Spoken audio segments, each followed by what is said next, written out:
setting that. It's good. So let's start because once again, we always have lots to do. And so Kabbalah. Now everybody's heard of Kabbalah. The question is, of course, what is Kabbalah? To say it simply, Kabbalah is a form of mysticism, a Jewish form of mysticism, I should say. But I'm not sure if that helps because then the next question is, what is mysticism, right? I could say that in very shortly, mysticism is a way to try to spiritually get closer to God, if I say oversimplify it. And there's different techniques of mysticism and stuff. But just I first want to now spend a little time on mysticism in general before we go into Kabbalah specifically. So first, why mysticism? Why do people want to become, mystic? You could say that philosophy is also a way maybe to get closer to God or to get closer to the understanding of God. Of course, not all philosophy. There's also many philosophers who actually don't even believe in God, or there's many philosophies that don't have the concept of God. But the philosophy that the type of philosophy that we have been discussing, Sajjega and Maimonides, right? And Yehuda Levi a bit. What they wanted to do with philosophy is try to understand God. But the thing is, understanding God is not actually the same as feeling close to God. Philosophy could be very distant. So you could, it's very much, if you remember, philosophy is very much focused on rationality, on reason, on the faculty of a person to think and to reason and to know and to understand, right? Now, one of the things, for instance, just give one example here on this slide, is that philosophers said that all the uh, many expressions about God, specifically the anthropomorphisms, meaning the expressions of God in human form and shape and expression, are metaphors. And they go sometimes a step further by saying anything we say about God is a metaphor because by definition, what we say about God is in human terms and is in human vocabulary, and that is inherently different from the divine reality, because the divine reality, the godly reality, cannot be poured into the the narrow vessel, so to say, of human words. Human words cannot express. Yes, it sounds like a love poem. No words can express what I feel love for you, but it's true. If you have love or you're happy, you can write 1,000 poems, but can you really express what you feel? It's you get close maybe, or you can you can give people the impression. But let's say you see a sundown, a beautiful sunset over, typically, right, over the ocean, maybe, as the most beautiful sunsets seem to be, because and you're with a friend, and the friend is blind from birth. Has no idea about colors, clouds, never seen a cloud. And how are you going to explain this beautiful sunset to this person who've never seen one and doesn't even know um, colors? So that's why we say that anything we say about God is by definition inaccurate. Now, if that is all true, if everything we say about God is a metaphor, if everything we say, according to the philosophers, right, the religious philosophers, if everything we say about God, that he loves, that he cares, that he responds, and to say there's no change in God, so all these things are, I don't personally think that's necessary to come to that conclusion with philosophy, but there's ways out. But I'm just saying many people have understood philosophy in that way, that all these feelings that we describe of God cannot be totally true, because they are um, once again human. Okay, so then if God doesn't in our sense of the word, care about what we do, if he doesn't really pay attention, because, if he is not upset about we do the wrong thing. Why do we do all these things? Why would we be even religious? Why would we pray if God, is not changing? If I pray to God, oh please, I have a friend who is sick, has COVID, or another horrible disease. Please listen to my prayer and change your course of action, so to say. Change something in the universe, that there's going to be there's now disease, but now I'm asking you to change that. So there's healing, there's health. That is asking to change the course of action of God, in a way. If you pray for something, you're asking God to change his action, right? In a way, you do. So why would I pray if that's not a part of the picture? Why would I make all these personal sacrifices? You maybe get up in the morning to pray, or you keep Shabbat and you don't do certain things that you wanted to do. I mean, some people have a problem. They want to be on their phone, on their device so eagerly, because, right, it's addictive. Now on Shabbat they're like, I can't type, I can't do this. So all these things. Why can't I eat lobster if I'm Jewish? Why? Because my friends say it's also delicious.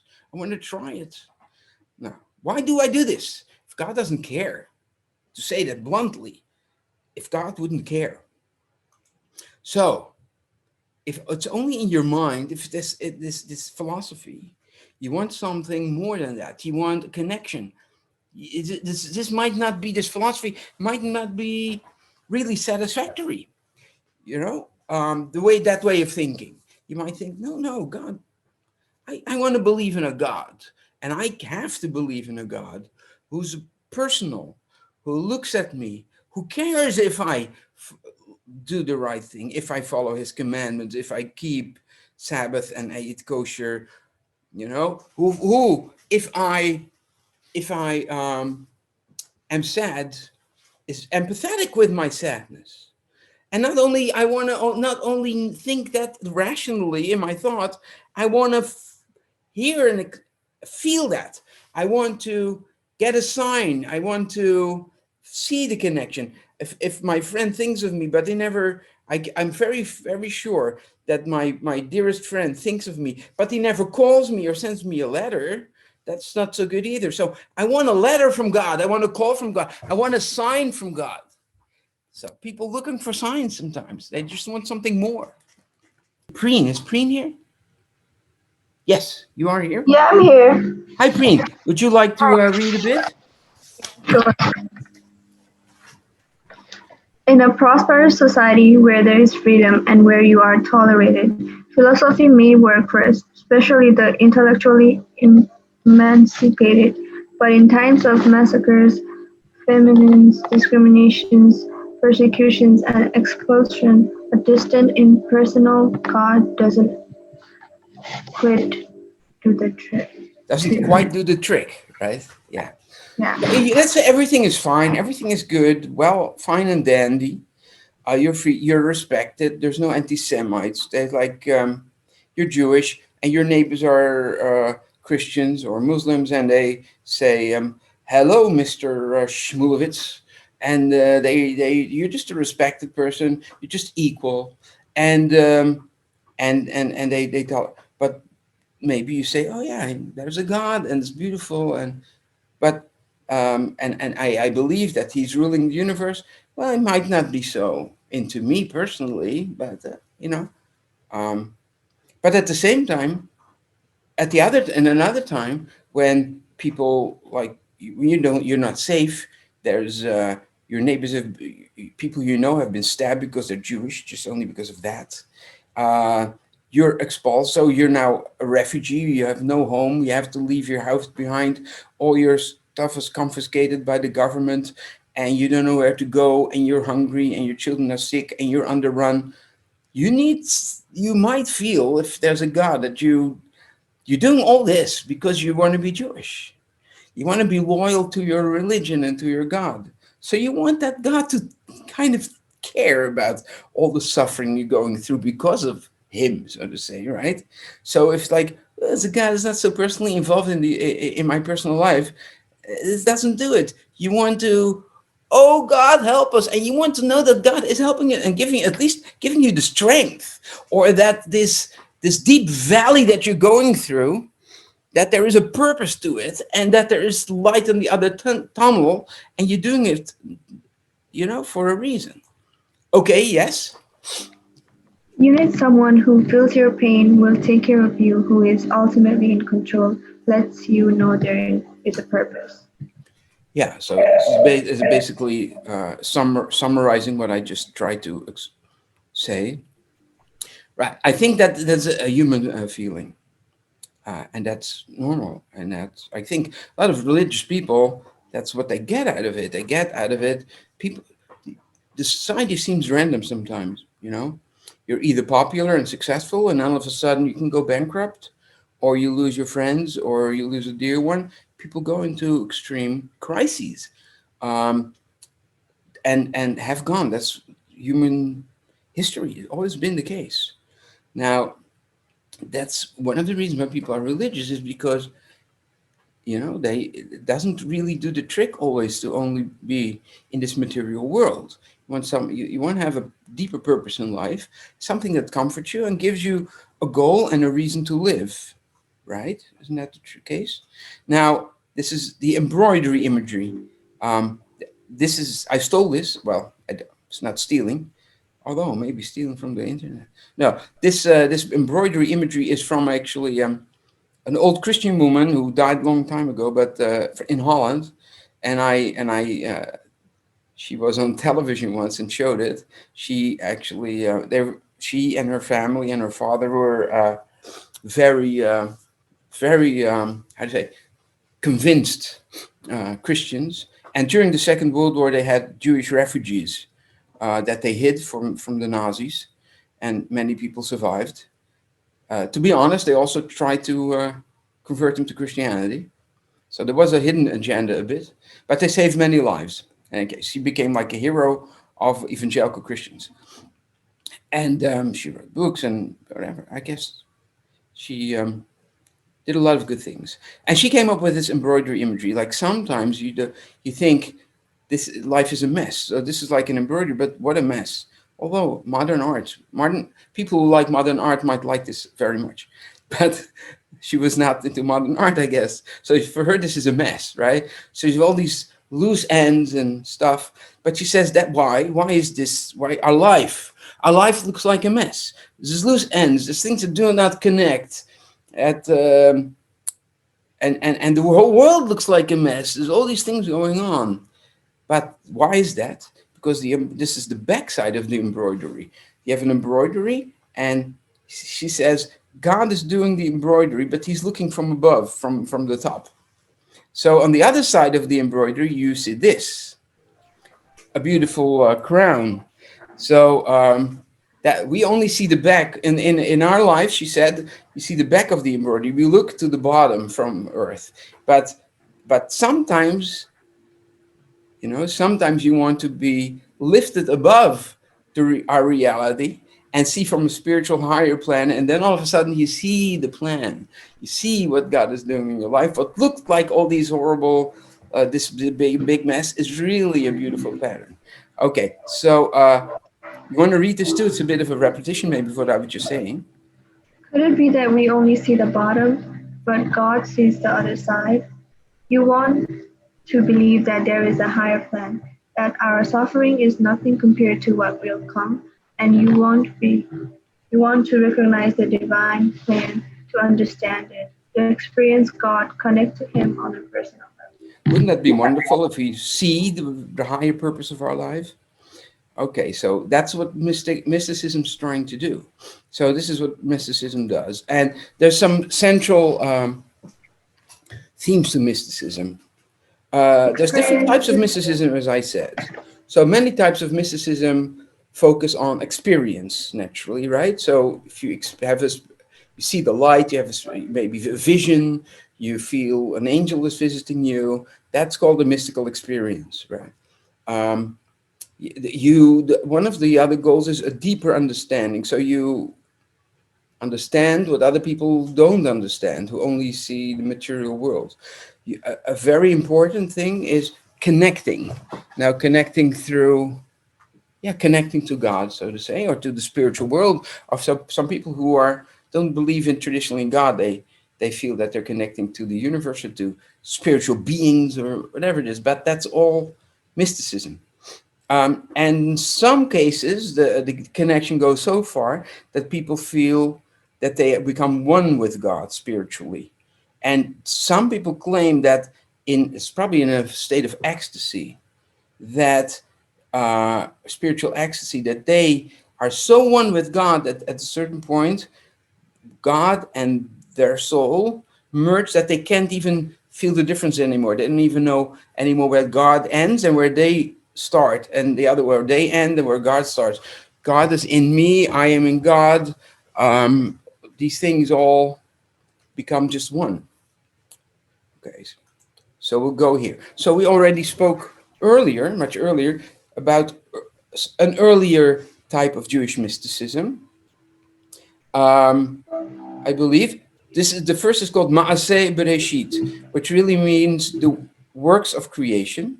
That is a type of mysticism that involves the contemplating or thinking deeply, meditating on the works of creation. How did God create the world? And supposedly through speech. He said, let there be light, and there was light. So then there is a whole type of mysticism that focuses on the Hebrew letters, because, of course, God spoke Hebrew, of course, right? According to Jewish mystics. So if they say God said, let there be light, then maybe they focus on the word light in Hebrew, or, which has three letters. A glottal stop, then the o, and then the r. So or, and what do these letters stand for? And so you can come to all kind of maybe wow experiences based on insights based on that. There's an important book, Sefer Yetzirah, also called the Book of Creation in English. Unfortunately, there's so many different versions. It's really hard to know what the original version was. But people believed that it was written by Abraham, the patriarch, Abraham from the Bible. Now, hardly anyone believes it anymore. But in the time of Maimonides and Sadi Gaon and it's even Sadi Gaon yet. I'm not sure if it was written then already. It's written in the early Middle Ages, but Yehuda Levi believed in it. And even though Maimonides was very rational, so this mystical book then is how if Maimonides believed that Sefer Sirah, the book of creation, was written by Abraham, for him it was a holy book, but it's very mystical. And Maimonides didn't seem to be very rational. So what Maimonides typically does, he took the book and reinterpreted in a very rational way, and everything that's mystical for him or hocus pocus was reinterpreted as metaphor. It's always a good solution for these things. Okay, so according to this, creation is really revelation. And this is very important because it's also somehow part of Kabbalah we're going to talk about. Kabbalah being this Jewish, a later Jewish kind of mysticism, but creation is revelation. That means when God creates, he's really revealing something of himself. That ties into somewhat to philosophy, right? That you can learn about God by learning creation, is what the philosopher said.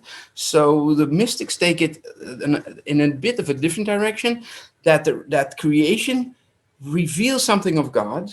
That means that there is, let's say, so as creation unfolds, God unfolds his manifestation. Creation is a manifestation of God, so to say. Now, so within the world there is somewhat of there's spiritual power. I call it magic. It's not really appropriate. Want to read these little points? God created through speech, let there be light. The whole universe is composed and held together by words and letters, like atoms. Each letter has its own energy. Combinations are like alchemy. Alchemy, like chemistry, so to say. So if every word and everything has a Hebrew word, then the then the components of these of that object, let's say a glass, is composed of these letters, and these letters are like the atoms. So like different atoms can merge into something totally different, like H2O, right? You have two H's and one O, and both is it helium and oxygen? Hydrogen and oxygen, sorry, right? I only had 1 year of chemistry, so very little. So you have two hydrogen atoms and one oxygen atom, and both these are gases. But now you bring them together in this combination, and now it's a liquid. So the same way is like you have a letter, let's say this letter that's floating here in the air in this picture, and it's called an Aleph, which is a glottal stop, but it's very hard to hear by itself. That's all. So and most people don't even pronounce it at all. But so that's a letter, and you have other letters, and you bring them together, maybe in different order even, and so then a word comes out. So this is really like chemistry, right? Okay, sorry, yes. Likewise, when you speak, bless, curse. Yeah, so when you speak, bless, and curse, you're also speaking. Like God spoke and he created a world. One of the ideas, there's so many ideas about this kind of thinking, but that when we speak, we also create a world. We create a reality. When I speak now, hopefully, I create I change your brain just by speaking, right? Just by sounds, because I'm actually giving, I'm transporting some knowledge into your brain or some understanding, which changes you. So that's like a simple explanation. But they also believe that if I would bless somebody, if I would say, Preen, I wish you have a happy life. You always find meaning in life. You always do the right thing, and you'll be happy your whole life. Those are positive words, right? So that if I say that's called a blessing in a way, saying something positive to somebody, that really has an effect, according to this thinking, in the reality of the universe and in your life. But on the other hand, if I curse somebody, that's why people are like not really pleased when somebody curses them. It could be F you, or may he rot in, whatever, bad things. That the idea is that this has an actual effect in the universe that changes the reality. And so therefore blessing and curses and the way you speak, and you speak lewdly or you speak nicely and kindly, that all has ripple effects in the universe. I'm talking very long about this one slide, but I think it's important to know how this is all part of Jewish mysticism, and I think it has many parallels in other religions. I think Hinduism has a lot of that too, right? Okay, the last line. Prayers become magical connections, exact wording. So many people have said now the way the prayers are formulated. Initially, that wasn't true. That was, as we know from Yanai, this is a long time ago. It seems like forever. But in Yanai, we saw that that there was a lot of spontaneity. People put in poems and they changed words around, and every week was a bit of a different prayer.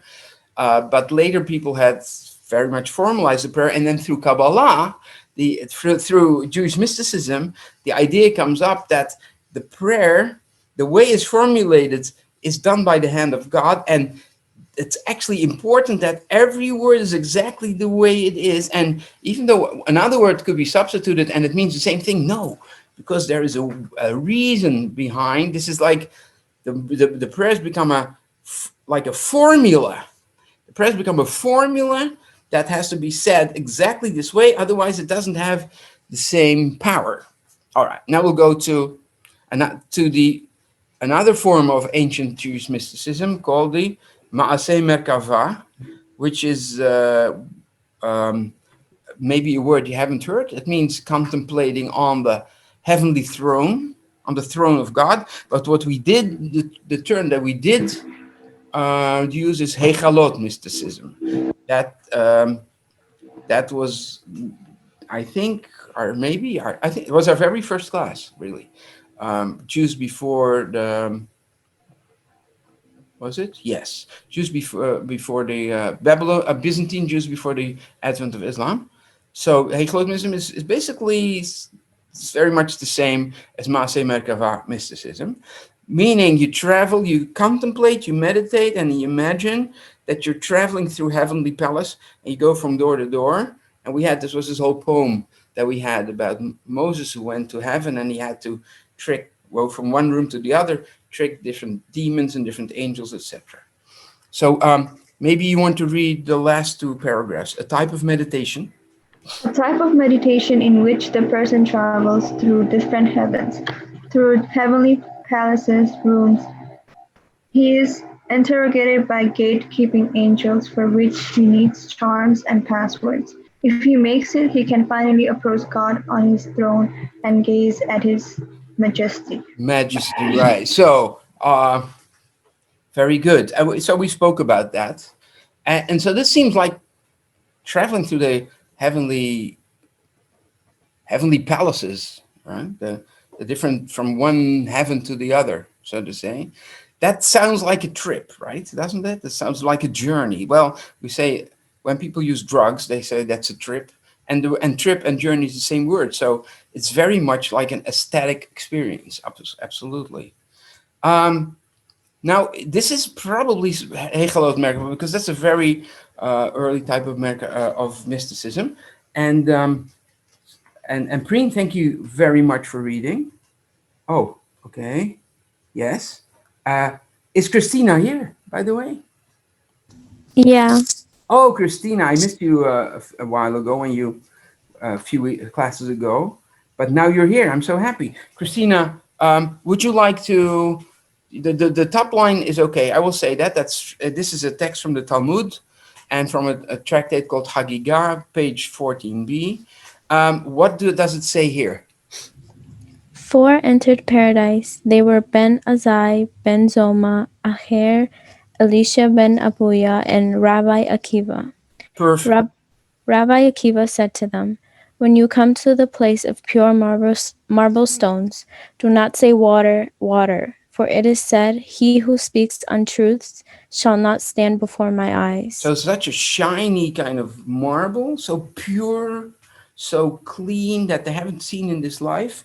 It reflects, it is perfect. It looks like water, but don't say water because anything that's not true, you're going to lose, you're going to be zapped down because you have to not make any mistakes in order to get to the next level. So this was this very cryptic, very puzzling. What is this? It continues.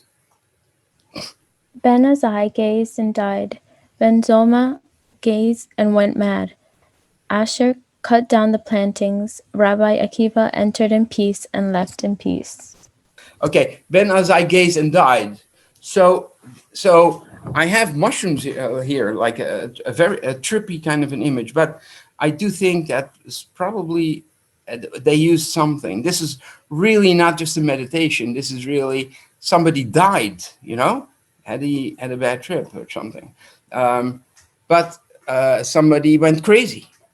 Somebody started probably destroying things, and somebody came out whole. So what does this mean? What are the dangers? Ben Azai died. So some people can't handle their experience. Maybe it's too intense, or maybe who knows? There's when you have mystical experiences, there seem to be very, very strong experiences that change your life forever.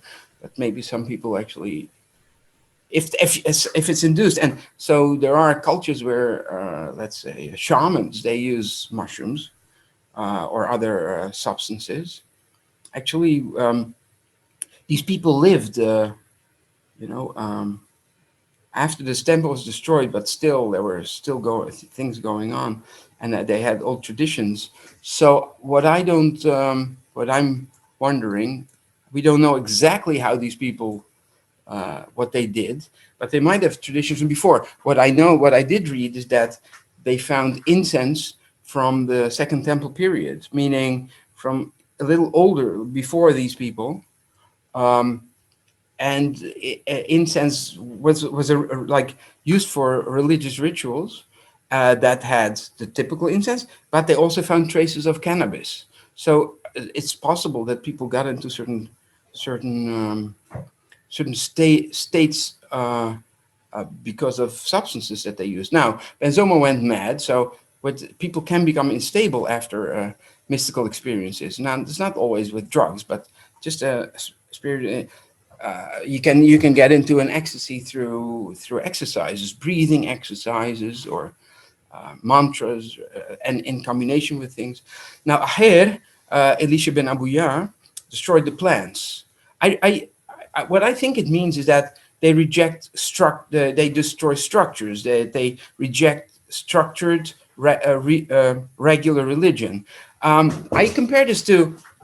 Let me tell you something about myself. Not that I went through an interesting trip or anything. I have to disappoint you about that. But you know, it was a time in my life, a bunch of years ago, that I thought, what about the hereafter? There are people who say there's nothing after. There's people, and I thought anything can be studied. So how can you study? But how can you study the hereafter? You can't die and then come back and then write it down. Well, I could try, but I didn't try. It seemed a bit dangerous, and no. But there's many people who have experienced what they call a near-death experience, but they really experience, and some people have been flat on a coma with a flat brain line for weeks, and then came back and recovered. It has happened, and actually there's and people, not everybody, but there's a number of people who actually had experienced going to a hereafter and being sent back, meeting people from who had been passed away. Some people, and so I decided to study these testimonies, see if there's people, independent testimonies that see patterns. And it's very interesting because you do, you do hear people who come back and they say, "Did I have a sibling?" Because in my experience, I met a sister, and I never had a sister. And then people say, "Yeah, you had a sister, but she was whatever. She died and before you were born." Or somebody said, "I met a brother, and my brother told me, a child, I was in a coma, came back and said, 'Mommy, I met a brother,' and he said, I didn't that you killed him when he was in your belly." And so crazy things, right? Or in any case, I found it very interesting, and this is and I read quite a number of books about it, and not everything might be real, but I think a lot of it is. So this is one of the reasons why I have no scruples at all about hereafter. So I just, for me, it's just a fact. I just think there's so much reason to believe, and it makes sense to me. But I didn't want to talk about that. So one of the testimonies, like I think this type of a near-death experience is like a mystical experience. It's both is feeling that you look behind the curtain of of reality. And so what happens sometimes, people are raised in a very traditional religion and have such an experience, come back and they say, "You look, what they tell me, God is much bigger because I've met God. Well, he didn't have a body, but I just felt in his presence, and I felt his love, and I felt." So what they tell me about God is not what they tell me. This is one testimony that I read of a wife of a fundamentalist preacher who always preached that if you don't believe in God, you go to hell. If you don't believe in Jesus, you go to hell. There's only one way, and there's only if you believe in Jesus the way I'm telling you. In any case, and he said, and she couldn't say. He said, "God is so accepting. That's not what God is. God is accepting of people no matter what their belief system is. Like it's people have good souls, bad souls. These things matter, but not necessarily your dogmas that you accept. And so she couldn't really function anymore as the wife of this preacher, at least not in this the way that So this is probably destroying the plans. If you come back from from such a live, a mind-blowing experience, you might not fit into the structure anymore. You might feel, why would I do all these things? Why would I put on the feeling? Why would I pray every 3 times a day? Why would all these things to connect to God? I have a deep connection with God already. So this doesn't add anything. That's why, sorry, many mystics have been accused of being religiously lax. So, and that often is, they feel so close to God that why would they do all these rituals? They have already this ingrained feeling of connection. Okay, once again, I take a lot of time talking. I hope it's useful. I hope these are thoughts that mean something to you. Rabbi Akiva then came out intact. So these only few will do that. Only few people will. Intact probably means, not sure if it means unchanged. That's how these things always change you. But he was enough the same that he could still function the way he did. Okay. Okay, Preen. Let's do this, the last one. Oh no, Christina has already started. Sorry, Christina. Yeah. Therefore, traditionally, Jewish mysticism was taught in secret, one-on-one, to the few initiated and at least 40 years old. Yeah, so young people supposedly are easier to become radical. Look, every revolutionary movement started with young people, right? So at least after you're 40, you're not going to do totally crazy things. Also, you have a family, you have responsibilities. If you're young, you can just go on an adventure and you dive into something really. Also, if, missionaries usually target young people. So, or cults usually target young people. Yes, towards. Towards the time of the expulsion, there was a huge surge of Jewish mysticism, generally called Kabbalah. So now we go to Kabbalah. What is Kabbalah? Mm-hmm. Kabbalah just means reception or received tradition, and had been used traditionally for the transmission of the oral law, especially when it was not written down yet. Now the claim of this quote-unquote new use of the term Kabbalah was that it was a part of the oral Torah, going all the way back to Adam. That's what the claim is. So initially, somebody say, "Did Maimonides believe in Kabbalah?" He talks about Kabbalah a lot, but not about. That's not mysticism. Kabbalah just means tradition of a law, and now Kabbalah. So you have a new kind of mysticism. They have a holy book, and you want to say, "This book, I didn't write this book myself. No, it was passed on to me from through the generations. It was written by Noah or by Enoch or by Adam." And so that is Kabbalah too. And so this is how the term Kabbalah was used for now for a mystical practice. Yeah. This new Kabbalah drew on a lot from older forms of mysticism, such as Maase Bereshit. You are really good in reading these, the A and the, okay. Maase Bereshit. Yeah, very good. So, Maase Bereshit, that is contemplating or meditating on creation. And as I said, on the letters, that's all very important. So Kabbalah is basically took in a lot of older types of meditation and mysticism, and even philosophy. So, for instance, here is Plotinus, but there's many other. He was a Platonist, and so the idea is of emanation. So the absolute reality here on top is the divine, the left in the left model, which is, let's say, we call that the essence of God, something that the philosophers say we cannot touch. But from that comes something that the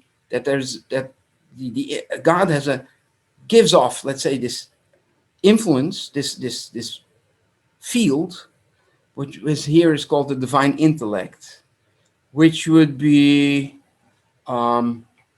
maybe the soul, the driving power behind the universe, or an intelligence. So the universe has to be, it's not bad matter, there's things happening, right? Like if I have a brick, I can talk to the brick and do whatever with the brick is not moving. But the universe is constantly evolving, constantly moving. And so there is something that drives it. Why did the universe come out of the Big Bang in the first place? There is a power that drives it. And the power seems to be intelligent somehow, or reflecting of an intelligence, because it's not just atoms blowing in the, well, no wind, but just being, without an intelligence, you could have maybe atoms, but they would just disperse. But they're actually conglomerating and working together and forming molecules and forming galaxies and forming human living beings and all these things. So it's an intellectual design almost, right? So this this force that drives the universe is intellectual, is smart, is reasonable. There's a reason. It follows the laws of math, follows the laws of physics. It follows laws. It's not just willy-nilly. And so that is what the Greeks call logos, and I think this is what Hindus call prana. So it's very, very similar. And this Greek, Plotinus, called it noetic reality. And from that, our soul. So our soul is also part of that. We are also part of that universe, that intelligent universe. But in a special way, we are probably a little bit more conscious than the stars and the galaxies. So that would be the human soul. And so there is that, I'm not sure, maybe it's a cosmic soul. I'm not sure what he means by that. But then you have a physical reality, and the physical reality is manifestation of this divine intellect, right? So I just heard that in Sanskrit, that's called Mahat. So it's the same thing. So yeah, the power that drives the universe brings forth the universe, which is physical reality. Okay, so those are emanations. So from one comes the other. It's not that God, who is totally abstract and so totally spiritual, more spiritual than we cannot even imagine, now makes something material, because these things are so opposite to each other, but it goes according to this philosophy in stages. On the right, you have something similar. Now, Kabbalah also does these things, that God manifestation into creation also goes in stages. Okay, so this is a Greek philosophy influence on Kabbalah. There's also indirectly maybe Hindu philosophy, mysticism, also at least very parallel things, and probably even indirect influence, because actually the Greeks, Pythagoras was influenced indirectly even by that. There's influence from Islamic philosophy, especially Ismaili, which is a type of Shia Islam, also believes in emanations. And if you see Islamic mysticism, Sufism, we saw Abraham Maimonides as a type of Sufism. It's a lot of things, like Sufism has dances that come into a kind of a state. Well, this is an image of Hasidim. Hasidim is also an outgrowth of Kabbalah in a way, a more popularized Kabbalah. It has incorporated Kabbalah in itself. So a lot of these things are similar. Sufis have different groups. Hasidim have different groups. So every group in Sufism has a sheikh. Every group in Hasidism has a Rabbi, etc. So there's different groups of Sufis wear specific recognizable clothes. Different groups of Hasidim wear recognizable clothes. If you know well, know all the details, then you can actually see, oh, this is from the clothing, which group they are from. All right. Now, about these emanations. Emanations, maybe I'll call it manifestations. So Ein Sof, from the Ein Sof means without an end, literally. So that is the unlimited, the indescribable, the abstract God of the philosophers. There are three manifestations or stages of manifestations, called or three Sefirot. So we can go one by one, but so supposedly on top is in the schedule. This is a schedule. On top is really the abstract, inconceivable idea of God, right? So what you first have is a divine will. In order to create God, there has to have a will to manifest Himself, right? So that is called Keter, if you see that, in the top middle. Then this has gone down through wisdom and insight, and the third one, wisdom and insight together, is what it's interesting because that's called knowledge. Although in my vocabulary, it's very interesting. I would think that insight and knowledge together create wisdom. If you have knowledge and you don't not only have knowledge like data, but also the insight, then you and experience that creates wisdom. But these things are differently defined here. Then there is love and kindness. So and there's also strictness. These things are, in any case, one comes from the other. Sorry, guys, my voice is not cooperating well. In any case, the bottom, that would be the God, the idea of God that we can relate to. It's called Malchut, as you see, and that's called kingship. It's also called the divine presence. So when we relate to God, according to Kabbalists, we really relate to Malchut. And you see between these bubbles, between these names, you see Hebrew letters. So there's also this Maase Bereshit, this creation mysticism that based on letters is incorporated in Kabbalah here. So I don't know, it's complicated if you want to learn the details how this works. Now, what is a whole step further is that this is compared at the latest, another stage of Kabbalah, compared with body parts. So there's not only that, God is both male and female. So God created, it says in Genesis, God created humans in His image, man, and He created them male and female. So you could derive from that God is not male, but that both male and female, both men and women together are a reflection of God. That means that God should incorporate male and female. So they say that the male part is the right part and the left part is the female part. Very interesting. I would think the opposite, unless I made a mistake. I would think that loving kindness is more usually identified with female and strictness more with the male side. But here it seems to be opposite. And then the skull is a part of thinking. So you see, even body parts are connected, are identified with these. So when Kabbalists talk about the text in the Torah, for instance, where God is spoken as a body, and you're not supposed to think of God as a body, they visualize.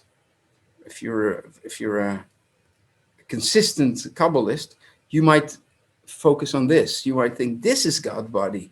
All these aspects, not literally a skull, not literally a left and a right brain side, not literally a right and a left arm, but God's left arm would be love, and His right arm is strength. So it's another way of spiritualizing and making abstract God's body, but then connecting it to spiritual values. This is a different world, right? For me too. Every year I teach this, every year I teach this, I try to wrap my head around this, because this is not, something that comes natural to me.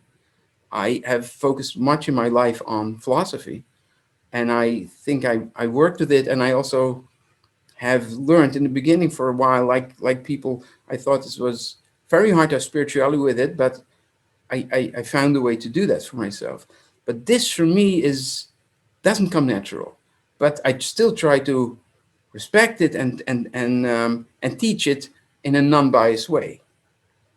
A few years ago, I taught this, and then I had a meeting. It was not COVID. It was too bad we cannot do this, but I invited a few students to our house for a Shabbat meal Friday night. Not everybody was Jewish, but so I even had a harder time. I was really struggling with Kabbalah. Really, inwardly criticizing it, but not showing it to the students.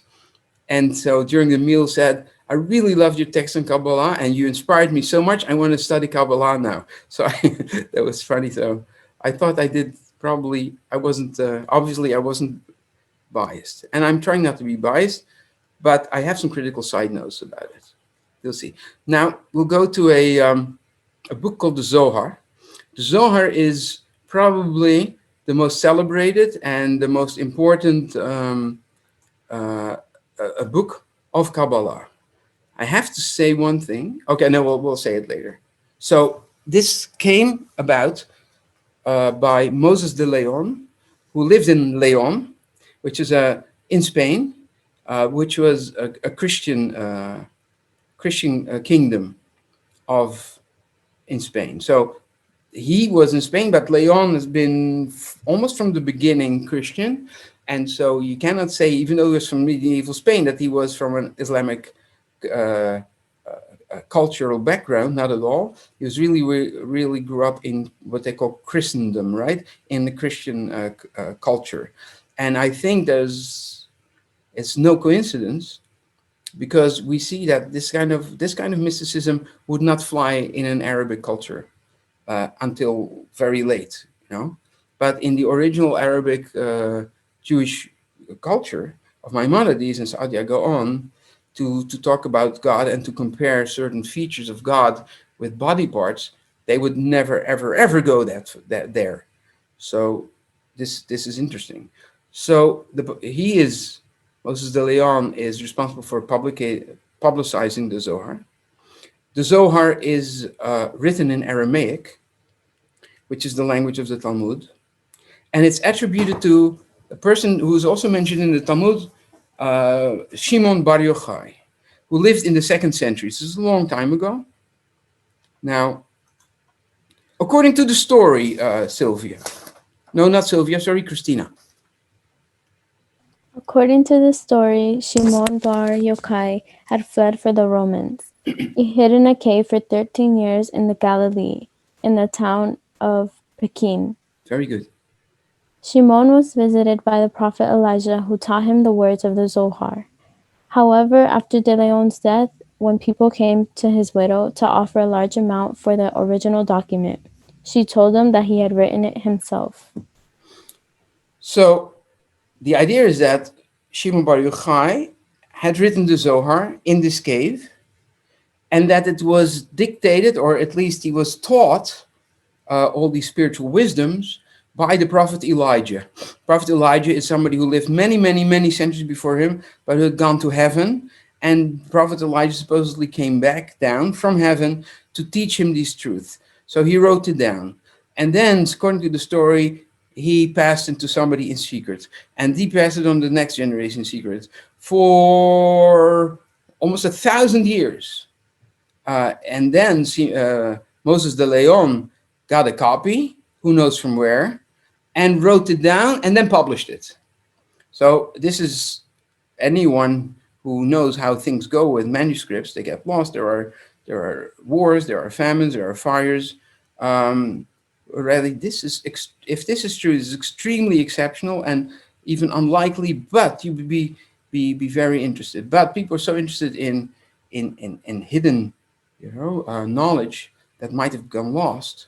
People generally tend to think that if there's a piece of match is lost, something is lost, that means that, according to their idea, it means that they often think that knowledge must have been there, but maybe it was lost. So they're looking for lost information, right? So people are very interested in this. So this took on like fire. What? This is an old manuscript. This is a copy. So he never showed the copy. He wrote down supposedly the copy manually, and then only showed the new version. And the old version is gone. Reminds me a bit of Mormons. There's an angel gave them gold tablets, and then with the Book of Mormon, but it was in a foreign script. And then he says, I can't read it. And the angel comes back and gives him translation glasses. So he puts on the glasses, and when he looks at the glasses, he sees English, and he writes down the English. And then people want proof. Oh, but the angel came and he took away the plates and the glasses. So a bit like that. But so people came and said, after Leon's death, his widow was very poor. She needed all the money she could get. We're going to give you a fortune if you give us the original manuscript. And his wife said, but there is no, he just wrote it himself. And I asked him, why don't you say you wrote it yourself? But he said, he told me, well, if I say it's from Shimon Bar Yochai, many more people are going to read it. So I don't think this was true. I think he wrote it himself. On the other hand, not everything that he writes, even if he made it up, not everything that he writes is nonsensical. He might have had great spiritual insight, and just to get it to the people, he had to come up with a story. Okay, that could be. I'm giving him the benefit of the doubt. All right, arguments against the authorship of Shimon Bar Yochai. What are the arguments? Why do people say, scholars say, it cannot have been written by Shimon Bar Yochai? Yes, Christina? The teachings of the Zohar have no relation to Shimon Bar Yochai's statements in the Talmud. Yeah, there's nothing in the Talmud that is in any way similar to what's written in the Zohar at all. And not even the things that he does, this is a description of where he goes, where he travels.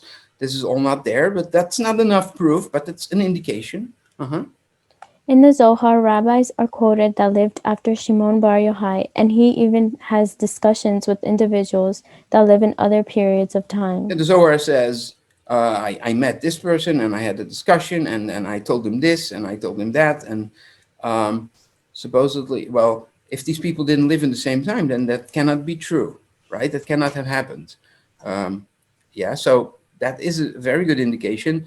It's very hard for people in the Middle Ages to know exactly when rabbis lived at the same time or in the same place. So he confused a few. Aramaic, that's the language. Aramaic used in the Zohar, stylistically artificial, not at all a living language. Yeah. So right. Okay. So let's read the next one. Yeah. Reflects a Hebrew and Aramaic style typical of the 13th century. Yeah. Very limited vocabulary, only words that appear in the Babylonian Talmud, even though Shimon Bar Yochai lived in Palestine and would have spoken Palestinian Aramaic. Yeah, in the time of the Talmud, people didn't speak Hebrew, spoke Aramaic. That's why they wrote the Talmud, most of the Talmud in Aramaic. So, first of all, every time you go into the Talmud, you find, it's in Aramaic, you find words you don't know, because it only appears once or twice in the Talmud. So there's constantly words like, what does that mean? And then discussion about the words. Well, the whole Zohar is written entirely from the Aramaic in the Zohar. Is all words that appear from the Talmud that we know. So you would for sure expect unused words that are not known to appear a lot, but they don't. Also, Hebrew and Aramaic was written in the time of after the Talmud. People kept writing it, but the style changed. It's not the same style. So the Aramaic style is really medieval Aramaic, not at all Palestinian Talmudic Aramaic. And second of all, there's two different dialects, distinct dialects of Aramaic. Different spelling, different words, different grammar. You have Palestinian Aramaic and Babylonian Aramaic. So Shimon Bar Yochai lived in Palestine. So he would have written Palestinian Aramaic, right, and spoken it. But everything is in the Aramaic that people in the Middle Ages study, which is Babylonian Aramaic, and so it doesn't make sense that why would Shimon Bar Yochai write in Babylonian Aramaic if he didn't even speak that dialect? So that's all. These are very strong arguments. Sorry, there's also many grammatical errors. There are words that are misunderstood and used incorrectly. So there are some of these words that people in the Middle Ages thought they meant one thing, but then later we discovered, because of study and comparing of languages, we now know it means something else. So a lot of these words are misused. And there's also many concepts from philosophy, but these philosophical concepts only came up in the Middle Ages. So there were concepts that didn't exist in the time of Shimon Bar Yochai. You can, Christina, you can read this. I'm sorry I take over sometimes, but it doesn't matter. Here and there, the Zohar uses Arabic words, for instance, ta'an, for goading an animal, a meaning of the word that first appears in Ibn Tibbon's book, Sefer Shorashim. HaShorashim. Yeah, that's a book of Ibn Tibbon. It's about, and so he uses that word. It comes from Arabic. Wasn't around at all. Of course, there was not even Arabic spoken in time of Shimon Bar Yochai, but he uses these words that were going on in the Middle Ages, right? The Zohar even uses Spanish words such as gardina, guardian, which in the Zohar means angel or demon. The Zohar has references to religious and social practices that reflect those of the Middle Ages. Yeah, and people generally think that what they do and what everybody else does is probably done for forever. Grandfather, my great grandfather, probably everybody did it, but so these are very strong arguments, right? Okay. So in conclusion, there's more. Knowledge of the Holy Land is flawed, clearly written by someone who doesn't know the land. The Zohar Yeah, if you say you go from Hebron to Tiberias and he walks 2 hours, I'm just giving an example, but that's probably not a good example because it's probably not there. But there's examples like that. That's impossible. It would take a few days. Or you could say, I'm going from Bethlehem to Jerusalem and it took us 4 days and it's only like a half a day walking or something. These things, then you see that somebody doesn't know the land who writes it. And then? The Zohar quotes Yehuda Halevi, Rashi, and Maimonides, of course without mentioning them. Yeah, so, yeah. Is there more? Okay. No, so those are, this is really a very interesting thing. So the conclusion has to be, it's not written by, also the testimony of Moses de Leon's wife. It's Moses de Leon who wrote the Zohar. That is a fact that I cannot get around. But that's fine. It could still be useful. It could still be beautiful. Okay. Yes. In the Zohar, Shimon Bar Yochai and other Tanaim rabbis from the Talmud spend their entire time discussing spiritual meaning behind the literal words of the Bible. This includes the existence and role of demons, reincarnation, different levels of souls, etc. Yeah, so the idea of reincarnation had become, very, very prominent among mystics, Jewish mystics, and even though Saadia Gaon criticizes it and doesn't believe it at all, and it seems that Maimonides doesn't believe it either. Of course, that's not even a proof that there is no reincarnation. Because if there's reincarnation, yes or no, is not dependent on if people believe in it, right? Or if it's even in the Bible. I mean, there's many things not in the Bible that are true. As I once said as an example, there is no string theory or quantum dynamics in the Torah, but still it seems to be something real. So there are the Bible. The Hebrew Bible typically doesn't tell us much about the hereafter at all. It focuses on the life here and now. So that doesn't mean if that's not in the Bible, and it clearly isn't in the Bible, reincarnation, that's not a proof that it's not a fact. I'm not saying yes or no, but all right. So it's people who are seeking, could be that Kabbalists find out really parts of the truth, right? That are not known before. I'm not saying anything against that. So here we go. Yes, do this, and then I'll go. Maybe Amy can get ready, and I'll go to Amy after this slide. Christina. Even within 50 years of its appearance, the Zohar was accepted by most of the Jewish community as an authoritative text of Judaism on par with the Bible and the Talmud. For people who follow Kabbalah, not believing in the authorship of Shimon Bar Yochai makes someone a heretic. A heretic. A Yeah. heretic. I was once in a meeting, and there were rabbis who were clearly believing that, and they told me that anyone who believes that was written by Shimon Bar Yochai is a heretic. So I'm in good company, because Maimonides was also called a heretic, so it's okay. It's not a problem.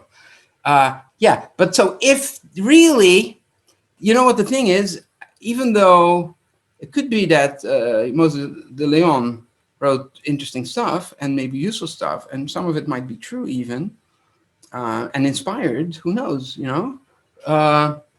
but if you say it was written by Shimon Bar Yochai and dictated by the prophet Elijah, who came straight from heaven to tell him these truths, then this is this on the same level as the Torah, who was given to Moses, by God. Both came from heaven directly. So people started saying, you have the Kabbalah, you have the Torah and the Talmud, and even maybe higher than the Talmud, the Zohar is straight from heaven. It's like similar as the Torah. So it became extremely, the people started, if this is true, this totally changes the face of Judaism. A mass movement. Within a few generations, everybody was quoting the Zohar, and I can't go into, because after, after the Middle Ages, this totally goes wild and caused a huge messianic movement based on the Zohar and Kabbalah. So we're going to read something from the Zohar. How is that? The Zohar, I have to say first, Zohar doesn't talk about these emanations. That is because the emanations was clear, like a later idea, and that would be almost too obvious for people that it was written later. So you don't see these emanations, these sephirot, in Talmudic or in any of the writings up till the Middle Ages. So Moses Leon leaves that out, but he does refer to it a lot. He alludes to it, but not giving the schedule of these emanations, of these manifestations. Right? Good. So this is from the Zohar. I'm going to Amy. Thank you so much, Christina. Lovely to hear you. Okay. King Solomon, when he descended into the nut garden, Song of Songs 6:11, took a nutshell, Kalipa, and saw the connection between these shells and those spirits which desires in human beings. As it is written, the delights of the sons of men are from male and female demons.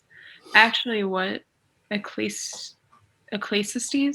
Ecclesiastes, yeah, sorry. Ecclesiastes 2:8 says is, I collected for myself silver and gold and the treasure of kings and provinces. I provided for myself and male and female singers and the pleasures of men. Ecclesiastes is supposedly written by King Solomon, and he's in Ecclesiastes, which is called Kohelet in Hebrew. He's saying that really material success and power doesn't really do the trick. Doesn't really add any. In the end, it doesn't add any value to his life. So he says, I collected silver and gold and treasures, and I got female singers and pleasures, and I have many concubines. So he has a harem basically, and that's what men like, I guess, the pleasures of men. But in the Zohar translated very, very differently. He says the delights of the sons of men are from male and female demons, meaning that the lights, the good things, let's say, is a photo of a nut. A nut could be, if you like nuts, then that's the light. But it comes from the shell. It's in a shell. So the shells are, according to the Zohar, evil coverings. So and those are connected to demons. So it's a total very, very, so to say, surprising way of reading a text, because the text doesn't talk about demons, doesn't talk about klipot and stuff like that. Yeah, it's just the idea about a kalipa is a shell. Everything good is edible, right? That's the nut inside, right? And then there's a shell around it. So everything good is covered with a shell with a cover of evil. So this is an idea in the Zohar that if you want to get to the good thing, to the spirituality, you have to go through the things that cover it, which is physicality, which is often could be evil in a way. Yeah, here. But what the pleasures of men, right? The Zohar indicates here that the pleasures in which men indulge in the time of sleep give birth to demons. Yeah, so this is masturbation he's talking about. So the idea is that if they didn't know about sperm, that there were like millions of sperms in the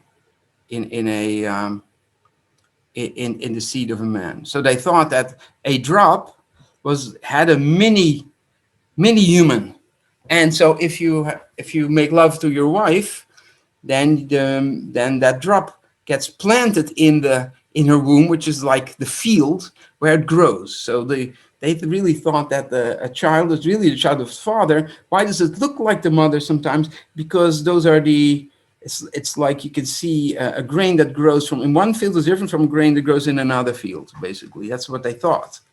So, but if you waste your seed, basically, because of masturbation, then every time the idea is that the Zohar is that every time you have a ejaculation, a man, he's creating a new human being.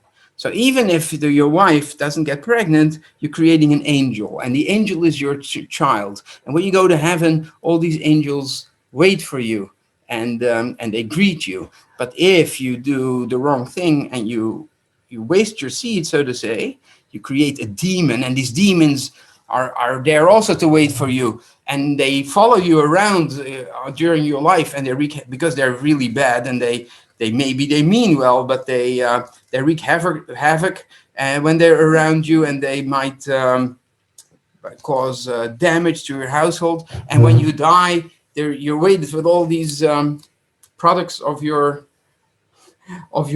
nightly pleasure, and and then these people are like, Daddy. So they would. It's not what you want to be welcomed with these demons. So it's scary for young men, I guess, to who have natural desires, believing that every time they do this, they create another demon. It's not such a pleasurable thought. It takes the fun away a bit, I would think. Okay, yeah, continue. The words "let us make man" may be taken to signify that God revealed to the lower beings who had originated from the upper world the secret of spelling the divine name Adam, which encompasses both the upper and lower worlds, through its three-letter Aleph, Dalet, and Mem. Yeah, that's A, D, and M, which spell then Adam.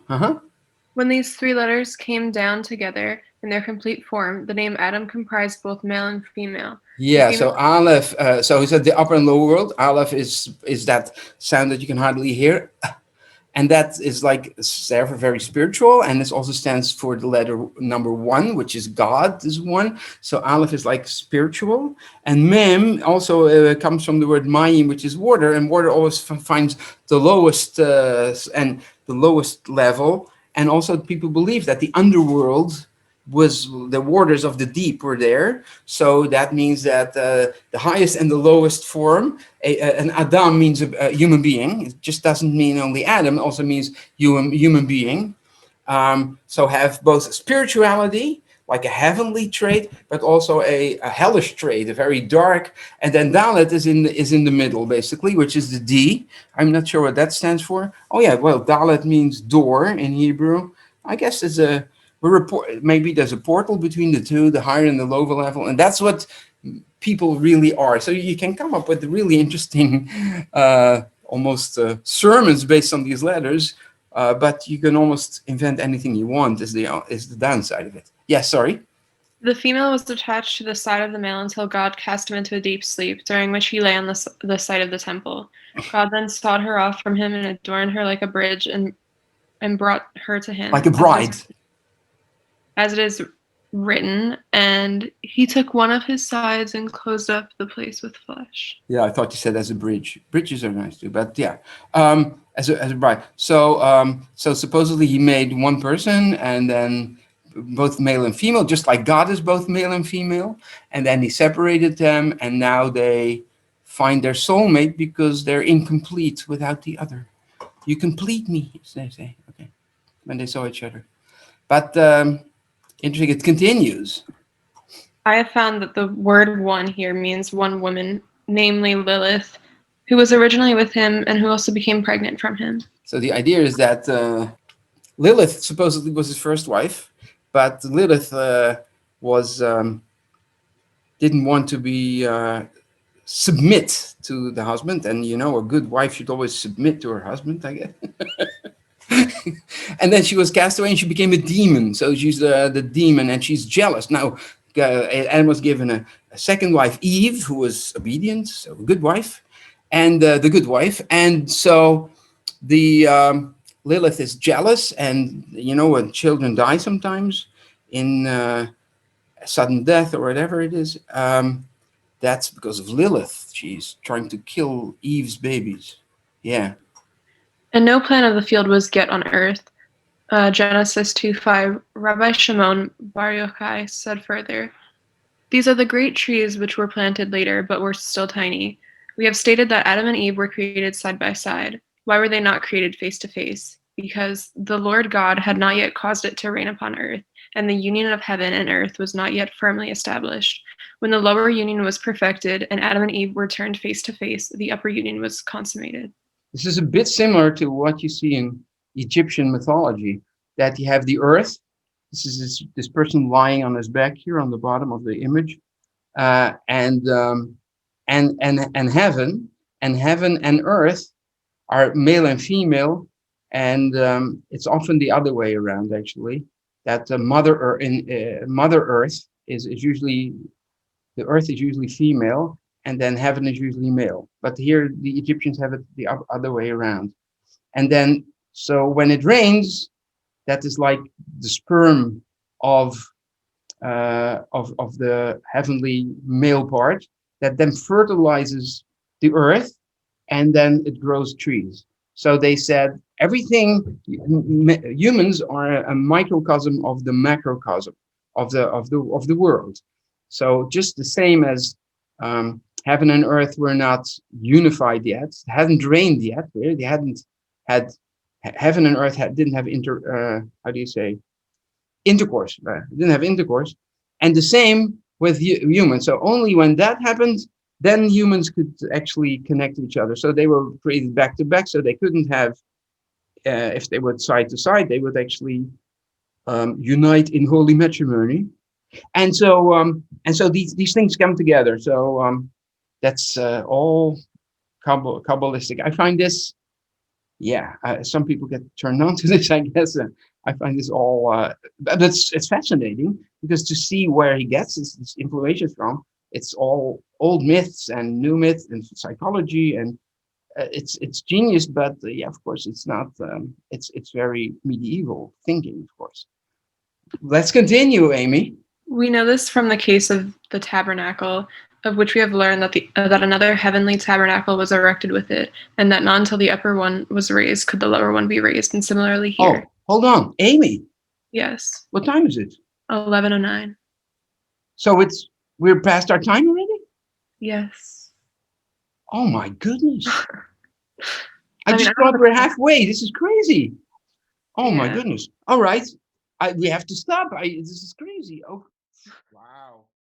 Thank you so much, Amy. And we'll continue from here on a week from now. Okay? Okay, sounds good. I wish you all a wonderful Thanksgiving. and we'll looking forward to see you again soon.